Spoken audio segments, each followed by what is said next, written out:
it's Mia here with a movie review on the Netflix film Enola Holmes. First off, I chose this movie because there's been a considerable amount of buzz about the sequel, so I decided to give the first one a watch and review. If you know anything about Sherlock Holmes, great. If not, I think the sheer love of mysteries is enough to gain interest in the film. I will admit, as soon as I saw the runtime of 2 hours, I was a little concerned that the movie would feel like the plot was dragging along. However, the film did have its fair share of exciting moments scattered throughout. Stranger Things star Millie Bobby Brown takes front and center in this film as Enola Holmes, the teenage sister of famous British detective Sherlock Holmes. Sherlock and the eldest Holmes brother, Mycroft, head home after their mother has mysteriously disappeared. But Enola seems to be the only one interested in finding her. Through this coming-of-age film, Enola goes on an adventure through Victorian London to follow clues to find her mother.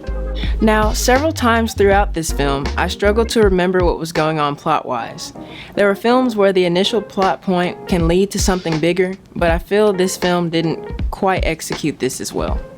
While Enola was focused on finding her mother, her brother was after her to marry her off, then she was on the run with some boy getting chased by a bowler hat guy, then her mother was secretly a feminist. Simply put, there was a lot going on, but at the same time, there was nothing. But at the end, I think the plot untangled itself, and there were some killer plot twists and resolutions. Even if I didn't know there was a sequel, the movie was obviously setting up for one, but I predict that this will be a case where the sequel is better than the first movie. I'll be back with a review on the second film, but as for Enola Holmes, I give it a 6 out of 10. As far as the overall flow of the movie, it was a bit rocky, but it cleared up at the end.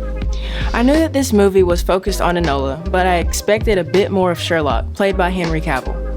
But Enola truly takes front and center in this film.